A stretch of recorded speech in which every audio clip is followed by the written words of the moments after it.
When the church bells stop, secrets stir in the silence. Welcome to Mystery Parlor. I am your host, Axon. Share in the mystery, drop a comment, and tell me where you're listening from. Your voices make this journey unforgettable. Now let's begin. It was 10 minutes to 11 when the church bells stopped. I don't mean they rang and then faded. I mean they rang twice, ding dong, and then just stopped. No chime, no echo, just a hiccup of sound that died midair and left the whole city block feeling like it had flinched and was waiting for something else to happen. I was in the front room of the brownstone, halfway through organizing Wolfe's new delivery of Montenegrin honey, when it happened. Wolfe doesn't like interruption. He tolerates it less than mildew in a wine cellar. So I wasn't going to mention the church bell's performance anxiety. I just noted it mentally under unusual urban phenomena and went back to the shipping manifest.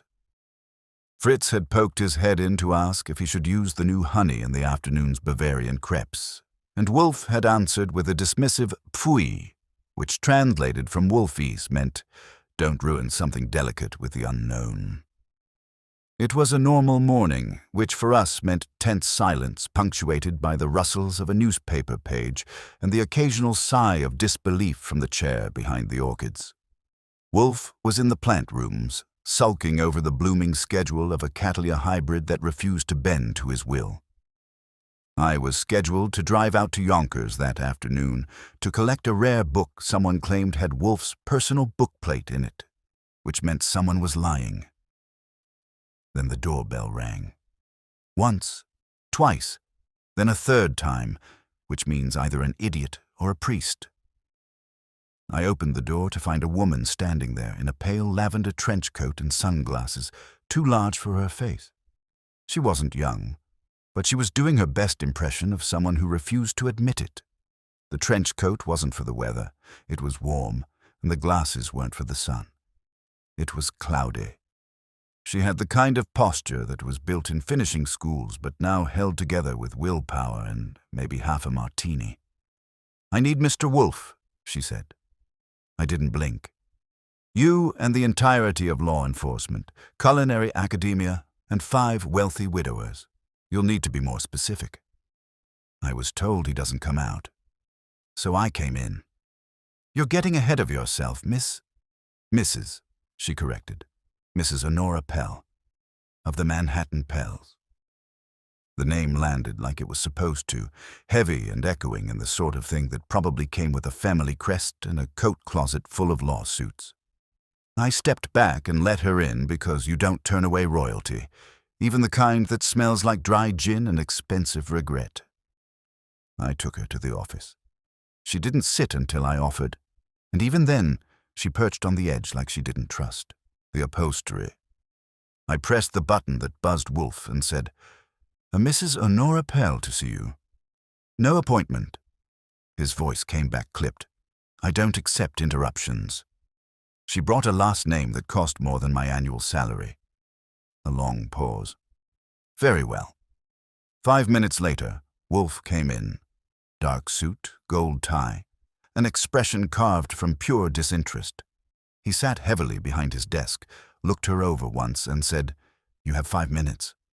Speak." She didn't flinch. "I'll give her that." "There's been no crime," she said. Wolfe raised a brow. "Then your presence here is both baffling and intrusive." I said yet. Her lips thinned. "There's been no crime yet, but there's going to be. And I think I'm supposed to be the victim." That got Wolfe's attention the way an overcooked sauce béarnaise would. He didn't lean forward, but something behind his eyes flicked on. "Explain," he said. Honora Pell crossed one leg over the other, removed her gloves slowly, as if unveiling some truth in the process, and said, "You know St. Octavia's?" Wolfe nodded. "An Episcopal church on East 82nd. Historically significant. Tasteless renovations in 1954. Bells tuned in D major." She smiled faintly. "The bells stopped today." "I noticed," Wolfe murmured. "So did I. And the last time they did that, My brother-in-law, Geoffrey Pell, was found collapsed in the cloisters. Stroke, they said. But he had no history of heart trouble.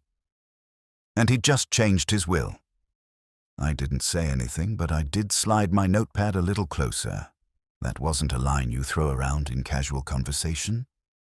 Wolfe grunted. I'm not an oracle, madam, nor a bodyguard.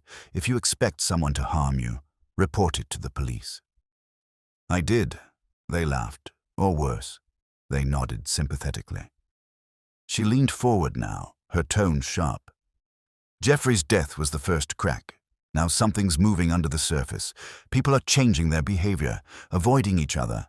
And this morning, the bells stopped again, and someone put a letter through my garden gate. She handed it to Wolfe. It was cream paper, no watermark. One line in elegant cursive. You'll be silent next. Wolfe read it, then placed it precisely beside his paperweight. He looked at her again. Why come to me? Because my husband, Geoffrey's brother, respects you. He's stubborn and slow, but he listens to you. Then have him hire me. He won't. He believes the past should stay buried, and he thinks I drink too much. Wolfe closed his eyes. Mrs. Pell, what you offer is vapor. Paranoia, half-implied threats, vague insinuations of ecclesiastical doom. I don't chase shadows. No, she said softly, but you do guard territory. And if I told you the church treasurer has been using St. Octavius to funnel money into private accounts, that the current rector has recently changed all the locks, that someone tampered with the altar wine last Sunday. Wolfe didn't answer, which meant he was thinking.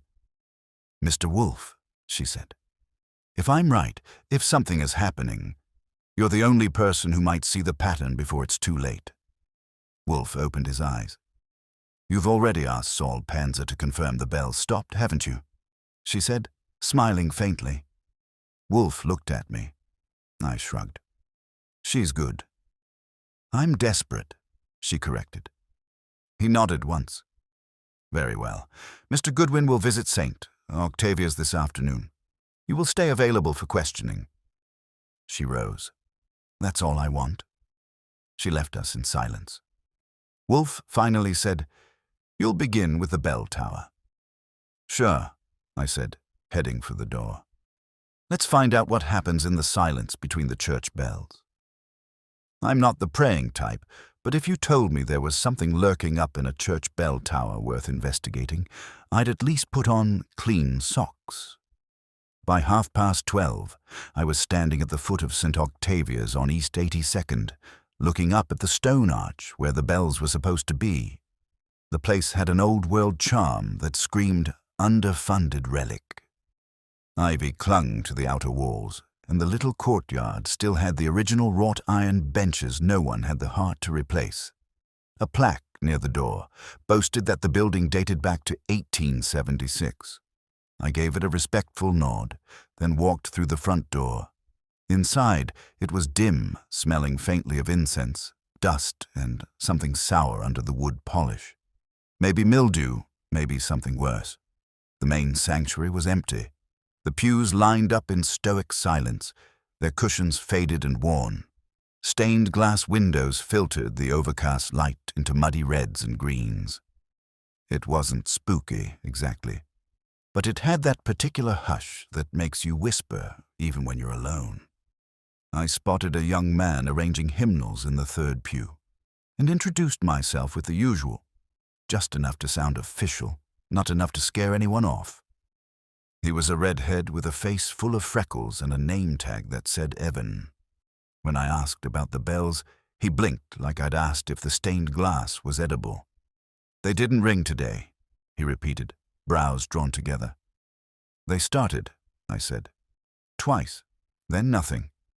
He looked up as if he could see the bell tower from inside. That's strange. We run on an automated system now. It's programmed to chime on the hour and for services. I'll check with Harold. Who's Harold? Our sexton. He's in charge of maintenance. He was supposed to test the tower mechanisms yesterday. I thanked him and followed his directions down a side corridor, which smelled even more sour than the sanctuary. I found Harold in a utility room trying to repair a dented candlestick with a rubber mallet. He was the wiry type. Grey hair, shirt with paint specks, and the kind of suspicious glare that develops only after 20 years of people asking you if something is really necessary.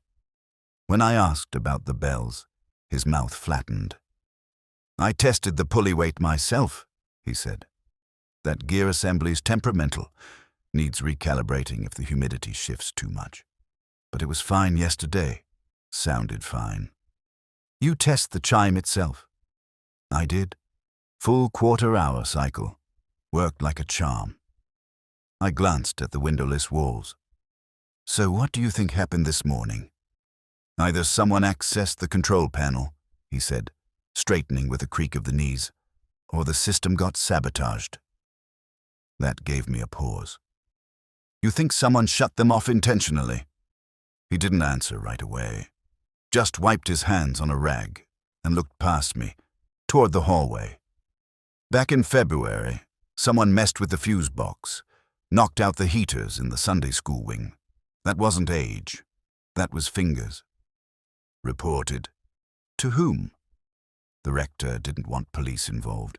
Said it'd draw attention to the wrong kind of story. We've got parishioners who scare easy." I noted that.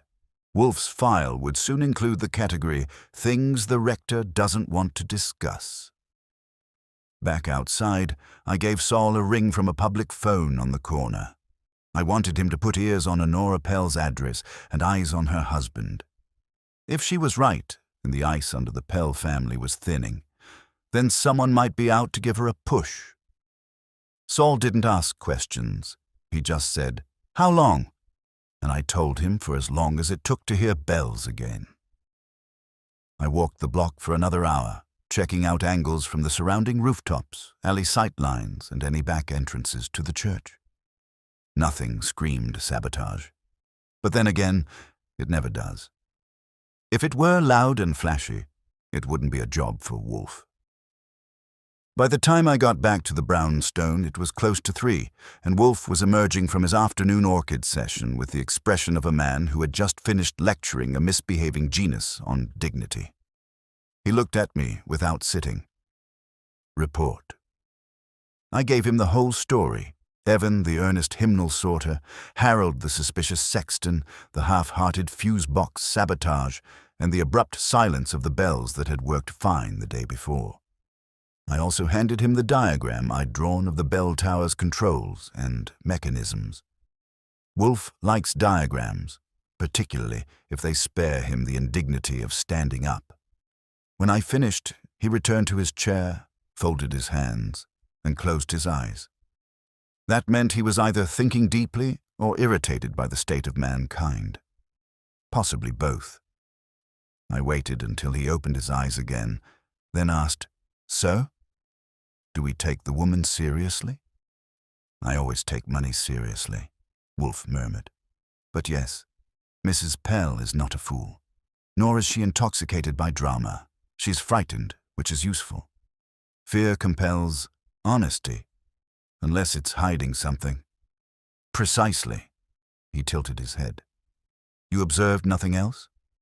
"Only that the place is as tense as a cat in a kennel. Everyone's either whispering or pretending to have no idea what day it is. Then they are all aware of something, or all hiding something." He paused. "There is no reason to stop a bell from ringing unless the bell is meant to cover something else. Like the sound of something being moved, or the absence of someone expected, or—" He stopped, then pointed at the envelope Honora had given him. I picked it up. "The note?" He nodded. "Examine the paper again. Thickness, scent, folding. Something about it was not ordinary." I turned it over. It had a faint floral scent, expensive, subtle, not something you'd find in a stationery aisle. The fold was exact, professionally done. The handwriting had pressure, a rightward lean, likely a woman or a man with refined schooling. Then I saw it. Barely a thread in the crease. "Perfumed paper," I said. "And I peeled at the corner, a tiny fleck of red. Lipstick, maybe. No, too fine. Ink? Rouge? I carried it over to the magnifier on Wolfe's desk and gave it a good look. It's wax, I said. Red sealing wax. Old-fashioned, and the edge of something embossed. Wolfe leaned forward slightly. A seal? Looks like it. Wolfe closed his eyes again. We are being invited. I blinked. Invited. Someone wants our attention. The bells stop. A note arrives. The seal suggests pedigree, the implication of threat. But no overt act yet. They are coaxing us into a move. Testing us. Me, Mr. Goodwin, you are merely the bait. That earned him a smile from me. He continued, we mustn't show teeth too soon. Gather the pels, all of them. I want to see how they sit in my chairs. Can I offer refreshments? Number hunger provokes irritation. Irritation provokes error. Lovely. Nothing says hospitality like suspicion and starvation. He ignored that. Begin with the husband. I want his demeanor assessed before he enters this house. And bring me his connection to Geoffrey Pell's estate. Probate filings, if available. If Geoffrey changed his will, the record must exist, even if it hasn't been enacted. And if it's sealed? You're charming when you're insistent. I left before I could argue. Outside, the bells still hadn't rung. The sky above St. Octavia's was holding its breath, and I had the sense that the silence wasn't just mechanical. Someone was waiting, watching, listening for a reaction. Well, they had one now, and his name was Nero Wolfe. The Pell residence was a townhouse on Sutton Place with a facade that looked like it had once been touched up by money and then left to age gracefully. There was a kind of fading opulence to the front door, a knocker shaped like a lion's head, brass that hadn't been polished in 6 months, and a planter with a dying topiary that looked like it had been sculpted to resemble ambition, now wilting. When I rang the bell, I expected a butler with thin lips and a grudge. Instead, I got a woman in her late 20s with dark hair pulled into a knot so severe it looked like a structural compromise. Yes, she said, voice clipped. Archie Goodwin. I'm here to speak with Mr. Pell. He's not available. She started to close the door, but I had my shoe already there. I think he might be, especially when he finds out this is in regard to the late Geoffrey Pell's estate and a note that might make his wife the next unfortunate family anecdote. She blinked once. Then, slowly, she opened the door wider. I'm Margot, Geoffrey's daughter-in-law. Come in. The place inside smelled of leather-bound books and family tension. The hallway was lined with portraits that probably cost more than my car, all featuring solemn men in black suits and silver-rimmed frames. The kind of family that treated eye contact like a debt to be repaid in full. She led me into a parlor with velvet drapes drawn against the afternoon light. Sitting in a high-backed armchair, legs crossed, was a man in his early 60s with a head full of silver hair and a face carved by decades of keeping his opinions bottled just below the surface. This is Emery Pell, Margot announced before leaving the room without waiting for an invitation. Pell didn't rise. He just looked at me, expression unreadable. You're one of Wolfe's men, he said. I smiled. Wolfe's only got one man. The rest are mercenaries or guests. He nodded once, then motioned for me to sit. I assume this is about my wife. It is, I said. She came to see Mr. Wolfe this morning. That was rash of her. Maybe. She thinks someone's trying to kill her. I'm aware of her anxieties. That was the word he landed on. Anxieties. Like it was a dietary preference. I took a moment, letting the silence do its work. She mentioned Geoffrey, I said. Said he died under unusual circumstances, that he changed his will shortly before he collapsed in the cloisters. Pell's fingers twitched just slightly, like they were remembering something unpleasant. My brother had a fondness for drama, he said.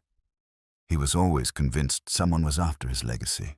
And yes, he did change his will. Removed one of the charities and redirected the trust. He never told me why. You see the new will?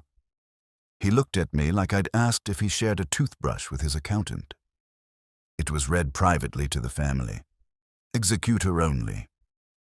Geoffrey insisted on discretion. Any objections? From whom? From you. From Margot. From anyone who thought Geoffrey was in fine health and shouldn't have dropped dead in a church hallway. He didn't answer, which meant yes. I leaned forward. Tell me about St. Octavia's. You still go? He looked mildly offended. Every Sunday, as did Geoffrey. Until he stopped. Until he died. I watched him. You know the bells didn't ring today. That got him. His eyes flicked upward for a fraction of a second. Mechanical failure? Possibly. Or someone made sure they didn't. He stood then, slowly, like it cost him something. Mr. Goodwin, my wife has a vivid imagination. She has suffered loss and poured it into pattern. Geoffrey's death was unfortunate, but not suspicious. The will stands. The estate is distributed. There is no threat, and if there is, it's in her mind. Then you won't mind if we continue to investigate. I'll mind, but I won't interfere. That was the most honest thing he'd said yet. When I got back to the brown stone, Wolfe was in the dining room, midway through demolishing a poached chicken in saffron cream. He didn't look up. Well, Emery Pell has all the warmth of a marble slab. He's convinced his wife is imagining things. That's not a rebuttal, Wolfe said, dabbing at his lips. It's an abdication. I sat. He confirmed the will. Geoffrey changed it. No details on why. But Pell looked like someone stepped on his legacy. Excellent. Proceed. There's a daughter-in-law. Margot. Didn't speak much, but she listened hard. I got the impression she's not thrilled with how things landed. Did she inherit? No mention. She might have been written out. That would cause tension, Wolfe murmured. Especially if she anticipated more. I poured myself a glass of water. So what's our next move? We've got a dead man, a church with silenced bells, a frightened wife, a stoic husband, and a note sealed with wax. Who wrote the new will? Wolfe asked. Executor is a man named Lyle Santee. Lawyer, downtown firm with a reputation for discretion. Interview him. You want me to go in smiling or sharp? Soft, until resistance, then surgical. I nodded. And the others? Find the original charity removed from the will, discover who was cut out and who stood to gain. Who do you think sent the note? Wolfe leaned back. A woman, educated, possibly from within the church community. The perfume was rare, Violette de Parme, French, discontinued, favored by women of a certain age and certain taste. You have a catalogue of perfumes now. I have Fritz. He remembered it from a Parisian chef's wife. I whistled. All right, I'll start with Santee and then dig into the church books. Wolfe stopped me with a raised hand. And Mr. Goodwin? Yeah? Look for what's missing, not just what's present. Absence is more telling than clutter. He was right. It always is the silence between the bells that says the most. Lyle Santee's office was in a sandstone building near Madison Square Park, a place where suits cost more than sedans and the receptionist's nails matched the firm's branding colors. The door said Santee and Pruitt, estate and trust law, in gold serif letters that didn't need to try hard. I gave the receptionist my card and said I had questions about the late Geoffrey Pell's estate. Her eyebrows twitched at the name, but she didn't ask questions. Just picked up the phone and murmured something discreet. A moment later, I was ushered down a hushed hallway into a paneled office that smelled of cedar and controlled risk. Santee himself was a narrow man with a narrow tie and a narrow mustache, the kind that made you think he ironed his own socks for relaxation. He stood to greet me. pale fingers dry and precise. "You're with Mr. Wolfe," he said. "That's right. Archie Goodwin. I'm following up on a matter involving the Pell family and the revised will of Geoffrey Pell." He gestured to a leather chair like he was offering me a safe place in a war zone. I sat. He remained standing. "I'm bound by client confidentiality," he said, "even posthumously." I nodded. "Sure, but there's a problem. One of the surviving Pells, Honora, is receiving threats. We believe it may be tied to the terms of that will. You don't need to quote clause and subsection. Just help me understand the shifts." Santee frowned. "The shifts?" "The changes Geoffrey made shortly before his death." He was quiet for a moment, then, finally, sat down. "The original will, executed in 2009, distributed most of the estate to 3 parties: his wife, his brother Emery, and a long-standing charitable trust associated with St. Octavia's. A 4th provision granted Margot Pell, his daughter-in-law, a modest but symbolic sum, $100,000, to support her studies in religious anthropology. And the revision? Santee cleared his throat. In January of this year, Mr. Pell requested an update. He removed the St. Octavia's trust and replaced it with an endowment to a private seminary in Maine. Obscure, small. He also removed the bequest to Margot. Any reason given? Not in writing. He was adamant. Said circumstances had changed. Did he seem lucid? Santee stiffened. Absolutely. He reviewed every clause. That seminary. What's the name? Sanctum Aurelius. You won't find it in travel guides. I jotted it down. And the executor? Myself. Soul, did anyone contest the new version? No, he said, but there was hesitation in it. Not a lie. Just the shadow of something unspoken. I pressed gently. Come on, Mr. Santee. This isn't about dollars and cents. There's a woman who believes she's next in line for something that's not inheritance. He exhaled slowly, then reached into a drawer and pulled out a folder, placing it gently on the desk but not opening it. The week after Geoffrey's death, Margot came here. She wasn't grieving. She wanted to see the revision. Did she? I told her it wasn't permitted without Emery's consent. She left quietly. But she came back. She said she believed the change to the will was coerced, that Geoffrey had received threats in the weeks leading up to it. She asked if there was a draft of the previous version. Was there? He tapped the folder. There always is. I held his gaze. You kept it. He didn't nod, but he didn't deny it. Could you show me one clause? He didn't move. Mr. Wolfe doesn't need your secrets. He needs your facts. Before someone turns up with a red wax seal and less polite methods. That did it. He opened the folder, turned it around, and pointed. Under the previous will, Geoffrey had established a rector's discretionary fund under the auspices of St. Octavia's, managed directly by the church's senior clergy. No oversight, no independent trustee. And this was cut. Yes. In the revised version, it's gone entirely. So the rector lost control of a sizable purse. Nearly $250,000. I stood, offering him a smile that didn't quite reach. That's a motive, Mr. Santee. You've done well. He nodded once, fingers already straightening the papers. Back at the brownstone, Wolfe had retreated to the plant rooms, and Fritz told me not to disturb him unless I had a confession or a soufflé. So I made do with a glass of buttermilk and my notes at the kitchen table. The pattern was taking shape. Geoffrey Pell changed his will, removing power from St. Octavia's and money from Margot. Shortly after, he dies in a silent corridor. Months pass. The bells stop. A sealed note arrives, and Honora, outspoken, inconvenient Honora, believes she's next.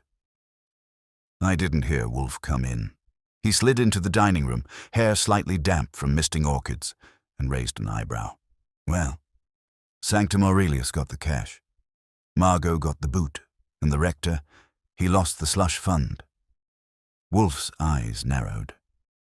There was a discretionary fund, under the previous version, controlled by the clergy, no strings.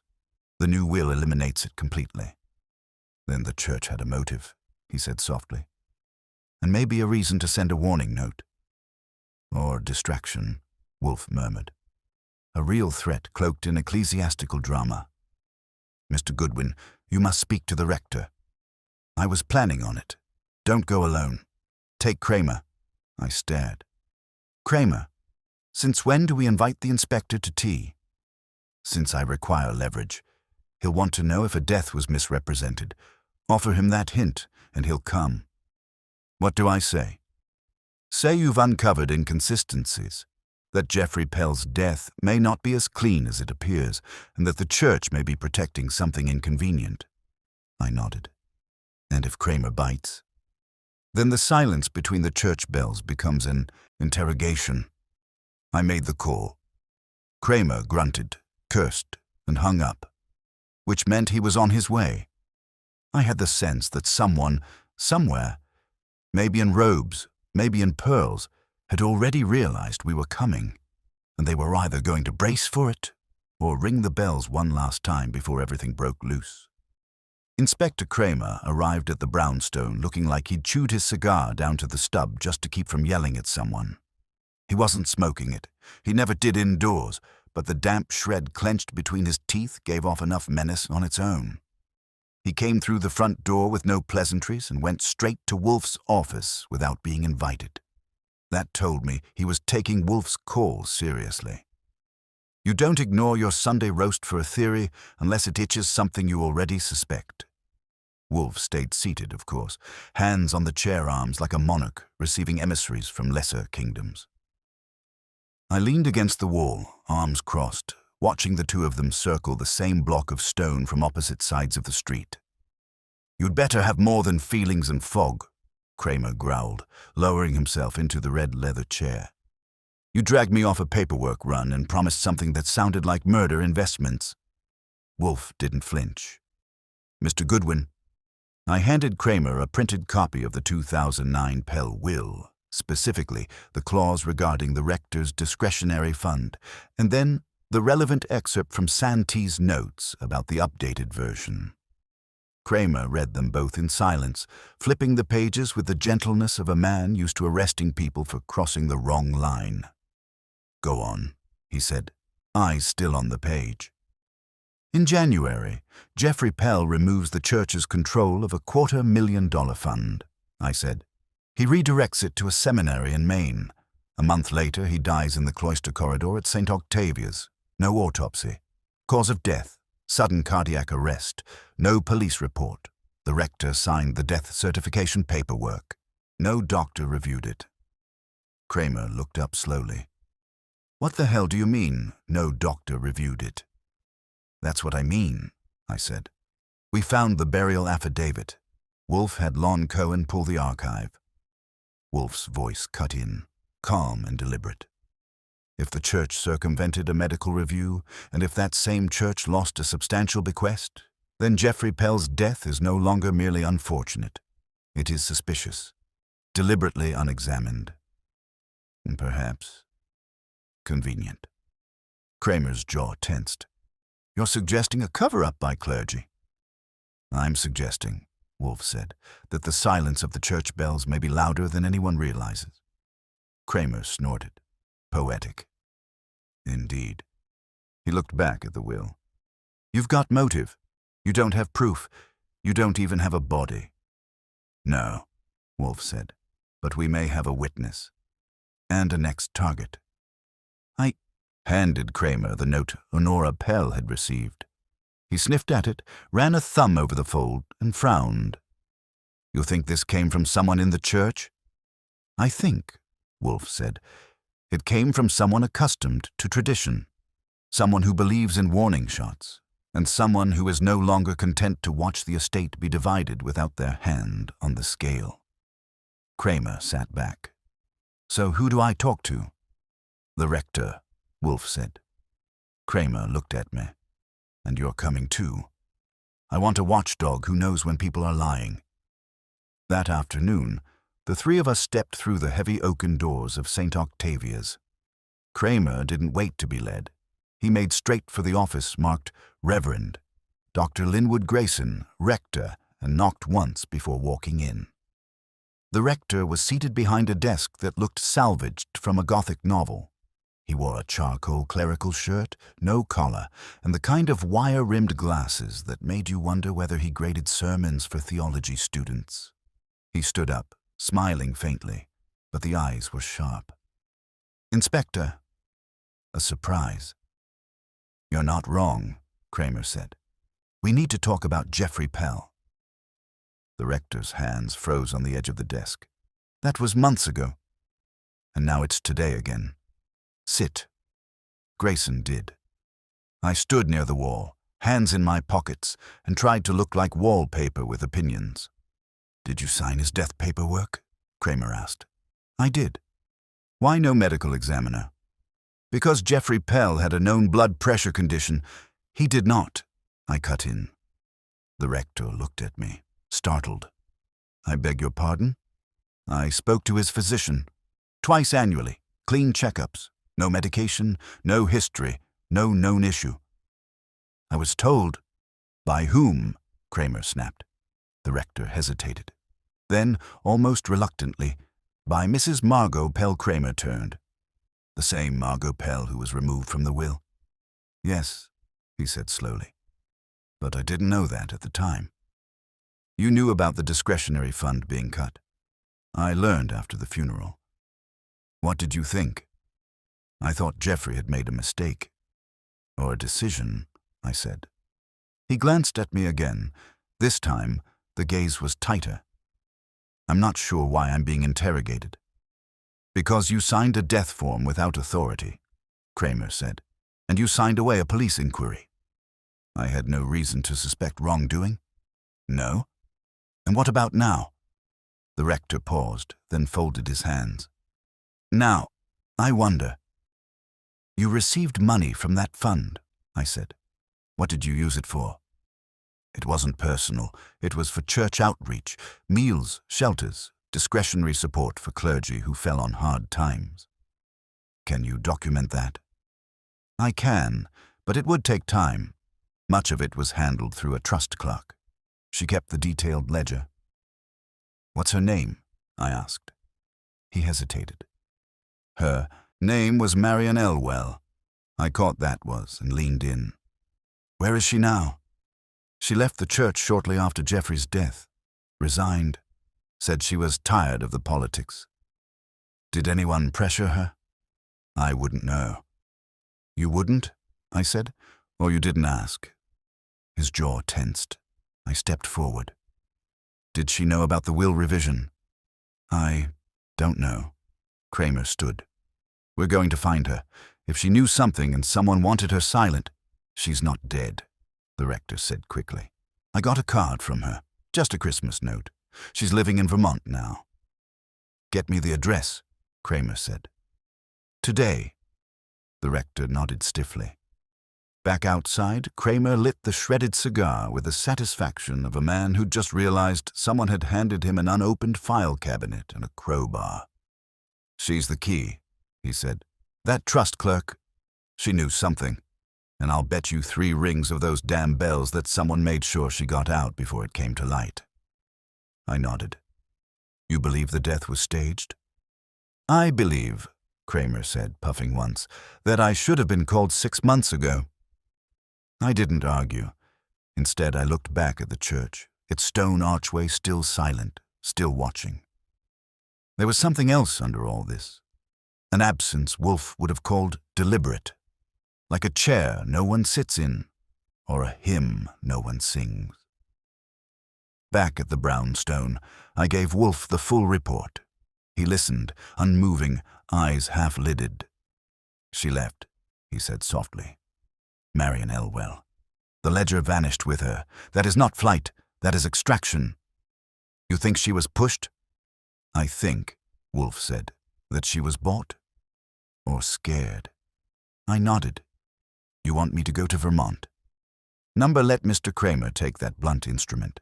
We shall use finesse. How? By inviting Margot Pell to tea. Let us see what remains when the silence begins to speak. It was precisely 4 p.m. when Margot Pell arrived at the Brownstone, which meant she was either punctual by habit or had spent just enough time rehearsing her entrance to appear as if she hadn't rehearsed it at all. Fritz opened the door and led her in, and I watched her from the top of the stairs as she took in the hallway, the furnishings, the lighting, every detail catalogued behind a face that wanted to seem blank but was too clever to quite manage it. She wore a slate-gray dress with no jewelry, no fragrance I could detect, and no pretense of nervousness. But the way she sat in Wolfe's office chair, one ankle tucked behind the other, hands folded tightly in her lap, told me her nerves had been vacuum-sealed beneath layers of calculation. Wolfe didn't look at her right away. He was finishing a note in his leather-bound ledger, the one he uses when a case starts to interest him more than it should. He closed it slowly, placed it on the blotter, and gave her a look that could have withered parsley. "You are aware, Mrs. Pell," he said, "that your name has appeared on both versions of your father-in-law's will, and disappeared from one." She raised her chin. "I'm also aware that Geoffrey and I hadn't spoken in nearly 2 years before his death. So if you're suggesting I expected to be remembered in the revision, you're mistaken. Then why visit Mr. Santee and demand to see the will?" She didn't blink. "Because Geoffrey didn't die from a stroke." Wolfe raised a brow. "Ah, a direct assertion. That is useful. Mr. Goodwin?" I picked up my cue. "You told Reverend Grayson that Geoffrey had a history of blood pressure issues. You were the one who gave him the information that let the church skip a medical review. That's obstruction, if it turns out you were lying." She didn't answer for a moment. Then, slowly, "I didn't lie. I repeated what Geoffrey's wife Honora told me. She said he'd collapsed once before in late autumn, that he'd started medication." "That's not in his medical records," I said. "Nor did Honora mention it to us." She must have forgotten. Or you're leaning on her word to buy yourself a buffer. Her lips tightened. Wolfe cut in, his tone measured. "Mrs. Pell, if you have something to say it. Otherwise, you are here only to confirm suspicion." She looked at him then. Really looked. Her voice softened, though it was no less deliberate. "I went to see the will because I thought Geoffrey had made a mistake. I didn't think he'd leave me anything significant, but I wanted to see if he'd left a note. Something, anything to explain the change." "A note?" "Yes. Geoffrey was meticulous. He wrote letters no one asked for, recipes with footnotes, cards with quotes. He hated silence. And yet, nothing." Wolfe folded his hands. "Perhaps because he feared his notes would not survive him." She looked at him again. This time, the mask cracked just a hair. "You think someone destroyed a letter?" "I think," Wolfe said slowly, "that if there had been a note accompanying the revision, and if that note revealed why Geoffrey made those changes, then anyone with reason to dislike the new terms would have had every incentive to ensure it disappeared, especially if that reason included financial loss, or worse, exposure." Margot didn't move, but something in her shoulders released. "Then you should talk to my mother-in-law." Wolfe said nothing. She added, "She had the letter. I saw it once, just a flash of it, before she folded it into a book and changed the subject." "What book?" I asked. "A hymnal. One of the old ones they keep in the family pew at St. Octavia's. She must have slipped it in. I thought she was grieving. I didn't push." I turned to Wolfe. "Do we believe her?" "I believe she's telling the truth now," Wolfe said, "though not necessarily the whole of it." Margot stood slowly. "If you find that letter, if it exists, I want to see it. Not for the inheritance. I just want to know why Geoffrey didn't tell me goodbye." She left with less precision than she'd entered, and the air felt thinner after she closed the door.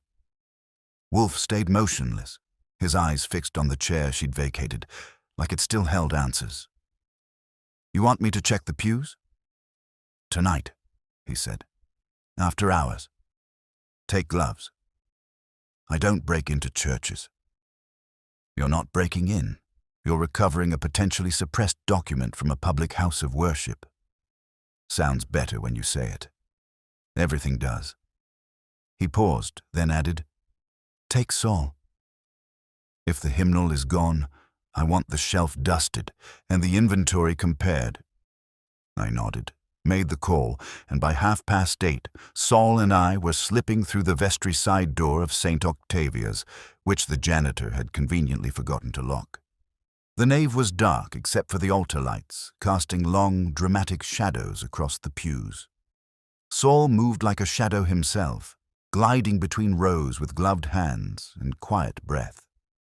I took the family pew first, third row from the front, left side, marked with a brass plate, Pell Family, 1924. There were 3 hymnals in the rack.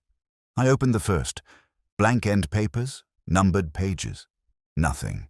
Second, same. The third, inside the back cover, neatly folded, was a single sheet of thick paper, cream-colored, slightly yellowed, folded once. I slipped it out, unfolded it, and read. It was in Geoffrey Pell's handwriting. "To whom it may concern, if this is found, know that I have revised my will with full understanding of the consequences.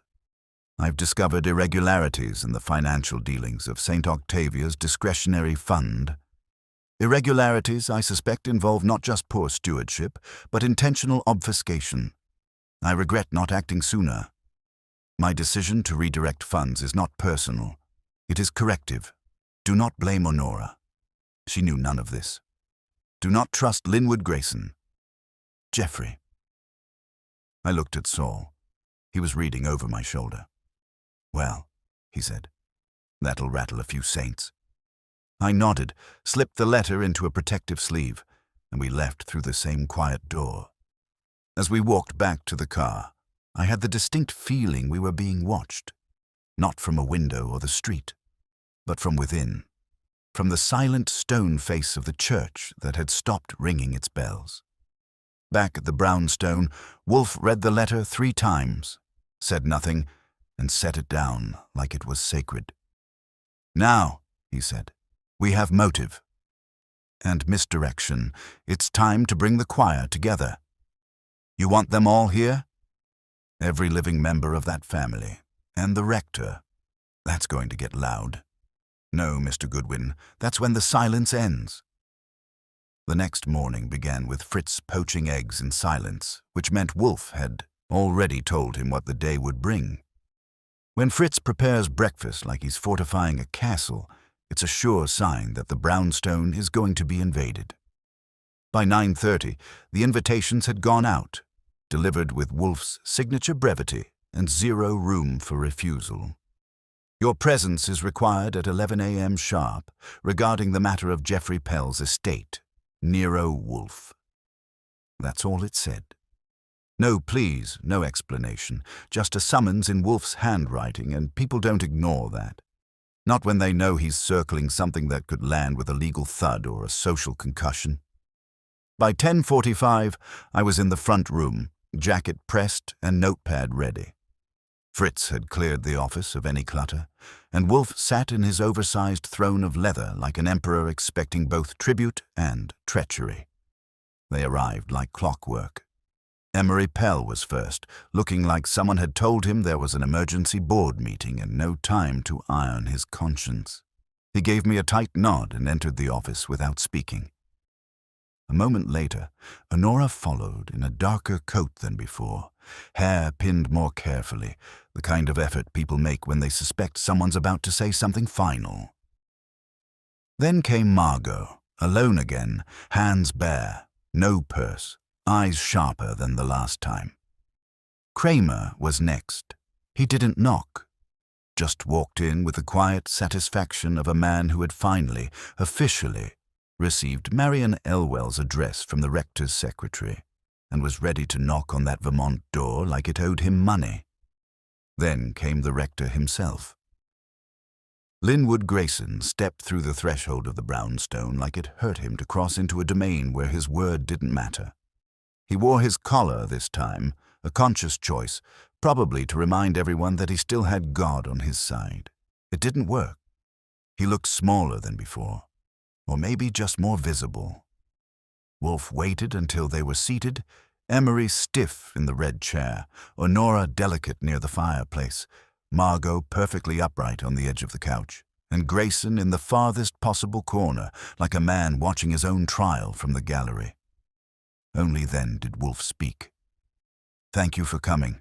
I intend to be brief, but I will not be gentle." That got their attention. Even Emery turned his head. "This matter began," Wolfe said, "with a note. A threat sent to Mrs. Honora Pell, sealed with wax and masked as prophecy. It referenced silence. It arrived the same morning the bells of St. Octavia's failed to ring, a silence we now understand to be more than mechanical. That silence was symbolic, tactical, and entirely intentional. Grayson stirred. "That's quite a leap." "No," Wolfe said calmly. "It's a straight line, Mr. Goodwin." I stepped forward and handed Kramer the letter retrieved from the hymnal. He opened it with slow, deliberate care, scanned it, and passed it to Emery, who read it twice and didn't blink. Honora gasped softly when it reached her. Margot never looked at it. She just stared straight ahead. Grayson didn't reach for it. Wolfe waited until the letter had made its rounds before continuing. Geoffrey Pell changed his will not out of whimsy, but with purpose. That purpose, now made plain, was to remove control of the discretionary fund from St. Octavia's and its rector.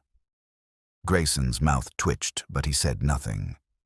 The fund was never truly accounted for. Its use, masked by charitable narrative, was in fact discretionary, only in name.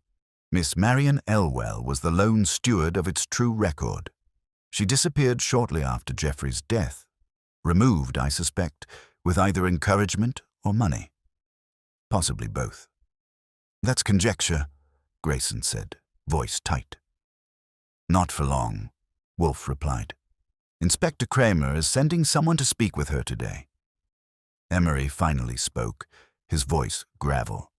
"If Geoffrey suspected corruption, why didn't he say something?" "He did," Wolfe said. "He just wasn't allowed to say it to you." He turned to Honora. "You had the letter, didn't you?" She swallowed. Her voice, when it came, was barely above a whisper. "He gave it to me the night before he went to the church.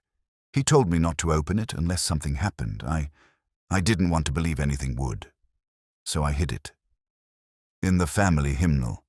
She nodded. "Did you read it?" "Yes. A week after he died, and I still didn't believe it. And now," she looked at Grayson. "Now I do." Grayson stood, slow and stiff. "This is absurd. A letter, hidden in a book? A dead man's suspicion? That's not proof of anything." "You're right," Wolfe said mildly. "It isn't. But your reaction is." Grayson paled slightly, but held his ground. "You accepted Geoffrey's death without inquiry," Wolfe said. "You signed forms you had no authority to sign. You allowed the absence of an autopsy. You let silence speak for you. But silence," he added, "is rarely empty. It's simply what's left when someone removes the truth."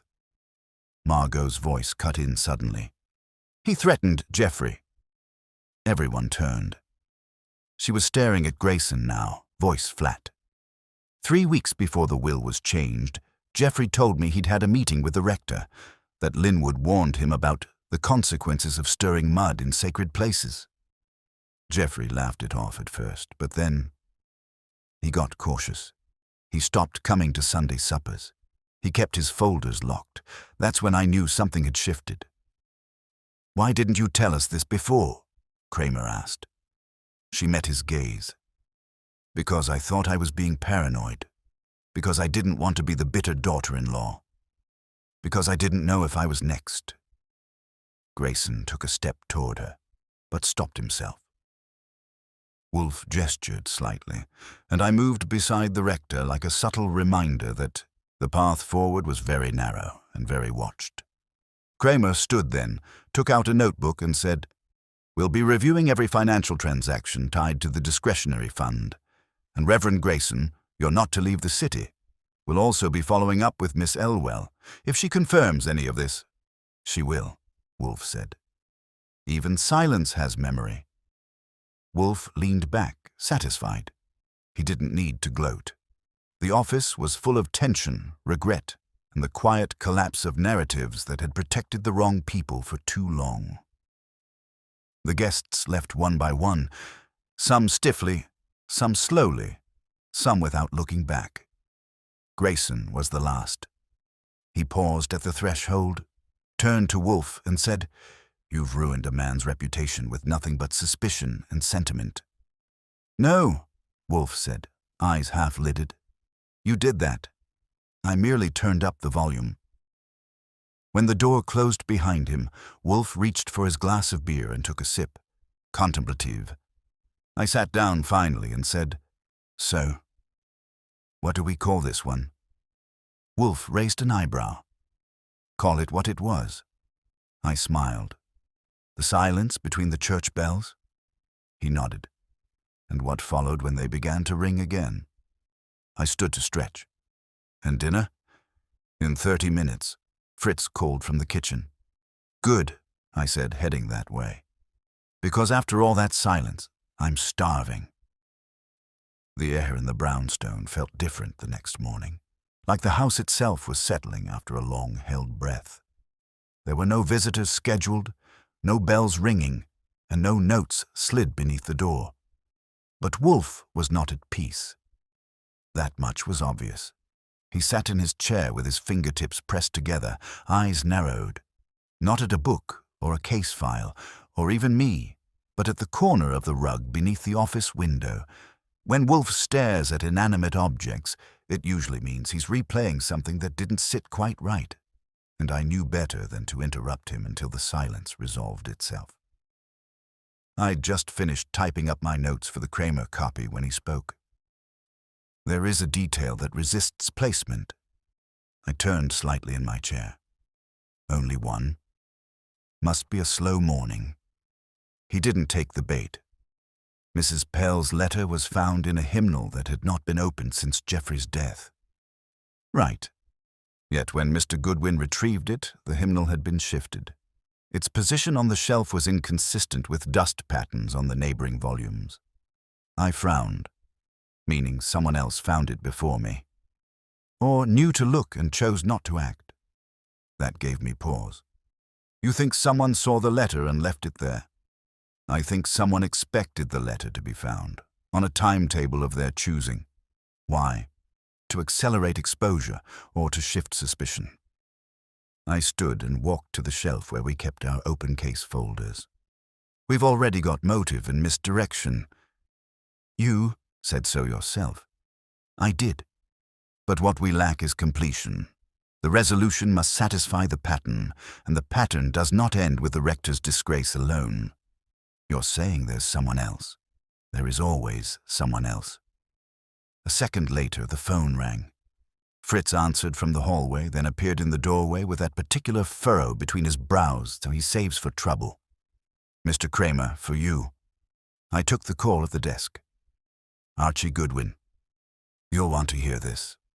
Kramer's voice was low and sharp. "We found Marian Elwell. And she's fine. Living in a tiny cottage outside Brattleboro. Said she was happy to speak with us. Said she'd been expecting someone to show up eventually. But then she asked a funny question, which was, she wanted to know if Margot Pell had confessed yet." I blinked. "Margot?" She said Margot visited her 3 days after Geoffrey's funeral. Said she asked questions about the ledger, about the discretionary fund, and about a payment made the week before Geoffrey's death. A withdrawal. 50,000. Made by the rector. "No," Kramer said. "Made by Honora Pell." My jaw tightened. Honora? She had signing rights, as Geoffrey's power of attorney. Marian didn't question it at the time. Geoffrey was still alive. But now she's starting to think that withdrawal wasn't for him. I hung up slowly and relayed the conversation to Wolfe. He didn't move. He just closed his eyes and whispered, "There it is." I waited. Honora kept the letter. She knew its contents would shift suspicion to the rector, but she never came forward.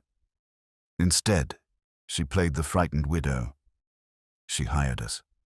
Yes, because she knew someone would eventually dig up that letter.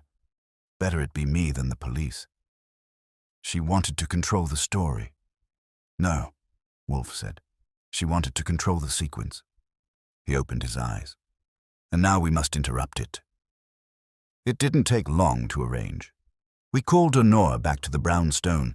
She arrived that afternoon dressed in the same lavender coat, but this time the collar wasn't buttoned, the scarf slightly askew. She looked tired.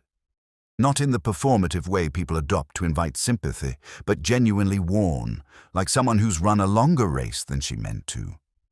Wolfe didn't ask her to sit. He simply gestured to the middle of the office and began. "Mrs. Pell, you concealed your husband's final letter. You withheld knowledge that would have immediately exposed Reverend Grayson's involvement in financial misconduct. Why?" She took a long breath. "I thought it would protect Jeffrey's memory." "Then why hire me?" "I didn't trust the church, and I knew there was more to it, but I wasn't sure how much." Wolfe leaned forward slightly. "You withdrew $50,000 under Jeffrey's authority 2 days before his death." She blinked. Yes, for his medical care. We were arranging private evaluations." "No, madam, you were not." He gestured. I stepped forward and placed on the desk a copy of the ledger entry Marian Elwell had faxed to Kramer's office, a clean record of the withdrawal, matched to a check number and deposited into an account under a trust, recently opened and shared with Margot Pell. Honora's hand went to her mouth. "She told me it was for legal expenses," she said softly. "She said she was going to contest the will, that she needed help keeping it quiet." "She manipulated you," Wolfe said, "just as she manipulated Jeffrey and the rector and us." "Why?" Wolfe's voice was low. "Because she was the one laundering the fund." I turned. "Margot?" "Yes," Wolfe said. "Not alone, of course. She couldn't have had direct access, but she forged a paper trail through her relationship with Grayson. He approved the transactions under vague descriptions. She cleaned the withdrawals through minor charitable fronts. And Jeffrey found out. That's why she was removed from the will." I looked at Honora. "You didn't know?" She shook her head, eyes wide. "I thought she was just angry. I thought she loved him." "She loved the money," Wolfe said, "and feared losing both legacy and leverage." "She warned Jeffrey," I said, thinking aloud. "That meeting with Grayson. She probably asked the rector to lean on him. And when that failed," Wolfe said, "she planted the suggestion of a medical condition. She pressured Honora to sign the withdrawal. She covered her tracks with silence, misdirection, and a well-timed note that made her seem like the next victim." I rubbed the back of my neck. "And we fell for it." "No," Wolfe said. "We followed it." I turned to Honora. "You'll have to tell Kramer everything. Every conversation, every check, every time she called you after the funeral." She nodded slowly. "I will." Wolfe sighed and closed his eyes. "You are not the first," he said softly. "Nor the last. Betrayal is often cloaked in familial grief, but its shape is always the same. A subtraction." She nodded again, eyes glistening, then turned and left without another word. I waited until the door closed. Wolfe didn't open his eyes. "Mr. Goodwin, inform Kramer, and then ask Fritz what's for dinner." "Not the bells?" "No," he murmured. "They've said enough." The phone call to Kramer was short and surgical. I gave him the key facts, Margot's laundering scheme through the discretionary fund, the forged withdrawal, and Honora's unknowing cooperation. He didn't interrupt, didn't grunt, didn't curse. That alone told me he was already halfway through assigning a detail to pick her up. When I asked if he needed Wolfe to put it in writing, he just said, "No, you two already dug the grave. I'll throw in dirt." Then he hung up. By the time I returned to the office, Wolfe was still seated, still motionless, but the weight that had been clinging to the corners of the room all week had lifted a little. The air felt less tight. The orchids in the window didn't look like they were waiting for a verdict. "Kramer?" Wolfe asked. Very satisfied, possibly even grateful. Not that he'll say so, but he'll see to Margot. Wolfe gave the faintest nod, which in his vocabulary counted as outright jubilation. I took my usual spot across from him and leaned back. So it all came down to Geoffrey Pell seeing through the game. Yes.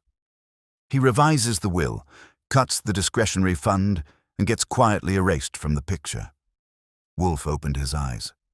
Not quietly. That was the mistake. His death was too convenient, too sudden, and above all, too tidy. No autopsy, no inquiry. A man of wealth, good health, and familial enemies. Allowed to vanish with no questions. That sort of neatness never holds. Margot gambled that it would. She gambled on timing. She expected Honora to stay passive. She expected the rector to remain useful, and she hoped the will would never raise suspicion. It nearly worked. I exhaled slowly, feeling the last threads click into place. But then the bells failed. Wolfe looked at me. Precisely. Was that her move too? I believe it was hers. Yes. A minor theatrical flourish. Shutting down the chimes, knowing they were regular and predictable, drawing attention to the church as a setting rather than herself as a player. It created a false center of gravity. It suggested a threat from outside the family. A dramatic pause. But in truth, it was only a pause. To make Honora feel watched. To make her reach out. To make her hire us. She lit the match and tossed it in Wolfe's direction, hoping the smoke would hide her hands. Risky. "No," Wolfe said. "Calculated." She knew I would dig, but not immediately in her direction. She believed Honora's letter would guide me toward the rector. It did. She believed the finances would lead me to the church. They did. But she underestimated two things. I raised an eyebrow. Which were, One, Wolfe said, that Geoffrey Pell had the foresight to name names in that letter, that he would explicitly point to Grayson and absolve Honora. That narrowed the field. And two, that Mr. Goodwin, Wolfe said, would check the shelf dust. That got a smirk out of me. So I'm your finest forensic instrument now. You are my finest aggravation and my most useful blade. I took it as the highest possible praise. Dinner that evening was unusually quiet. Fritz served roasted duck with sour cherry sauce and a warm endive salad, followed by an apple galette that Wolfe deemed acceptable, which meant it was excellent but wouldn't be admitted aloud. We didn't talk much. Cases like this don't leave a lot of room for chatter. There's something about betrayal dressed as devotion, within families especially, that makes even a solved puzzle feel sour in the mouth. Later, in the front room, I sat with a glass of sherry, flipping through my notes. I kept coming back to Geoffrey's letter.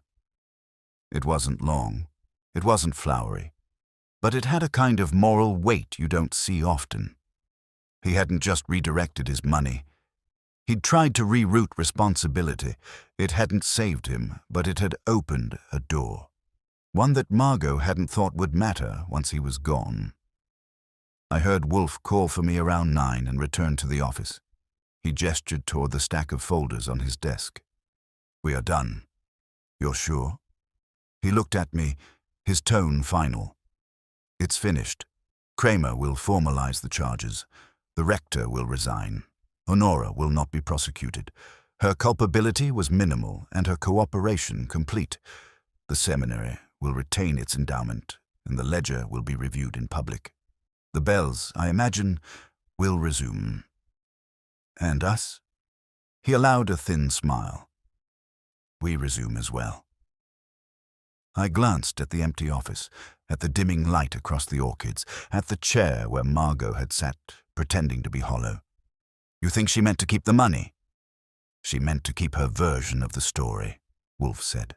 The money was only the medium. But why the letter? Why let it surface at all? Wolfe tapped the blotter. She didn't. She expected you to find it. She left it in a hymnal within reach. She needed someone else to uncover it. Someone with enough credibility to point the finger away from her. And it almost worked. Yes, he said. But as with all such schemes, it depended on others behaving exactly as expected, and people, especially frightened people, rarely do. I nodded slowly. So it wasn't the silence that gave her away. It was the choreography. Wolfe gave another of those fractional nods. Precisely. I stood, feeling the comfortable weight of resolution in my spine. Should I close the file? Yes, Wolfe said. Label it The Silence Between the Church Bells. I grinned. Poetic. He looked at me. You're improving. I gave him a mock bow and turned toward the hallway. Archie, he said. I paused. Tomorrow. No guests, no bells, no questions. I will have my peace. I gave a lazy salute. Only if the world cooperates. It rarely does, he murmured. But I will insist. And as I left him to his solitude, I couldn't help but think how quiet the city would seem that night. But it wouldn't be the same silence. This time, it was honest. This time, it was earned. I expected the next morning to be what Wolfe had demanded. Silent, undisturbed, and as insulated from the outside world as a duck confit from a bad opinion. Fritz prepared a breakfast that tasted like penance. Scrambled eggs soft enough to whisper, fresh brioche that flaked if you so much as looked at it wrong, and coffee brewed with monastic reverence. Wolfe took it all in with the serenity of a man who'd closed a door and locked it from the inside. I almost didn't answer the phone when it rang at 9:30, but Fritz was trimming herbs in the basement, and Wolfe would have classified the act of standing up to cross a room as a personal insult. So I picked it up. This is Goodwin. A voice I didn't recognize said, You're the one who worked the Pell case. My spine straightened slightly. Depends on who's asking. She told me you'd listen. Who? Marian Elwell. I turned toward Wolfe's office. Go on. I work for the seminary. Sanctum Aurelius, the one Geoffrey Pell named in his new will. I handle operations, files, accounts, correspondence. Marian called me this morning, said I needed to check our restricted donations ledger. And there's something you missed. Something Geoffrey did before he died.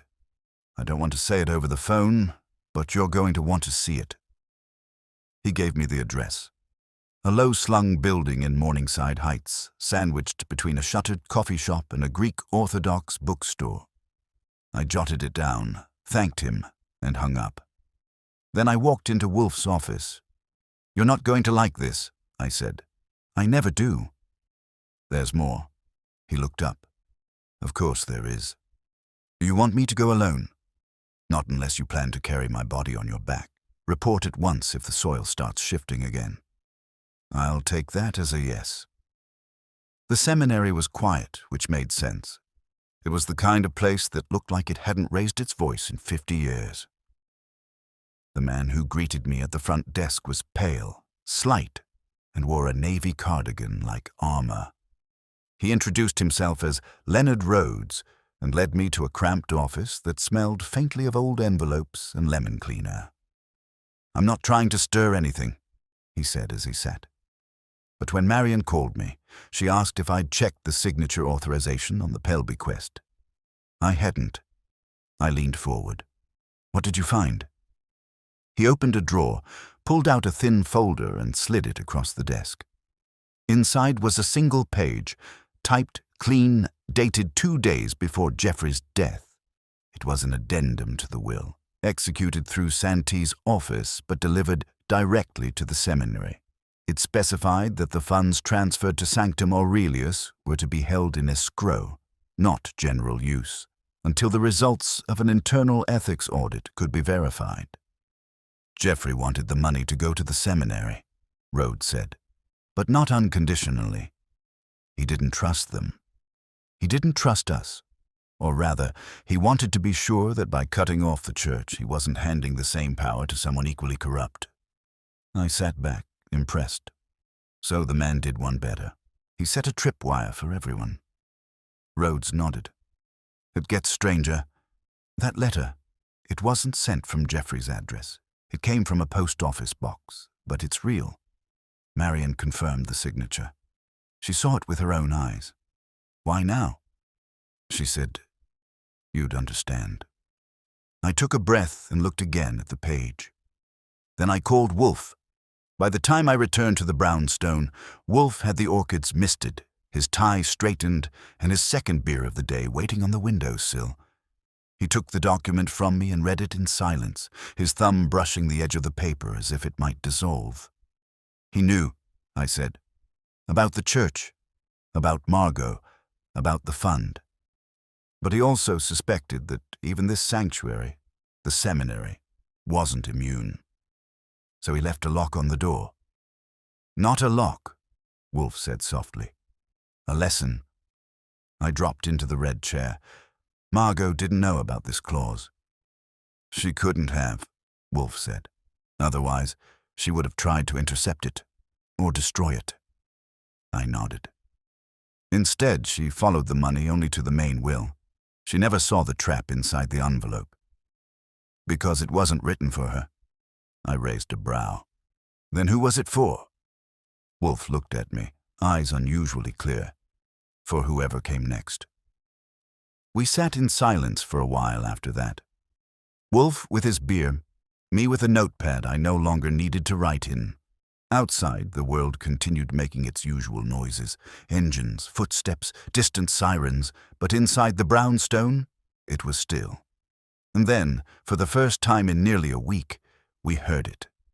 Ding, dong, the bells of St. Octavia's ringing again. Wolfe closed his eyes. It is done, he said. I didn't argue. I just sat there and listened. To the bells. To the silence that followed. To the sound of a city resuming its breath, and to the rare peace of a case that didn't just end, but settled. 3 days later, the world had moved on, as it always does.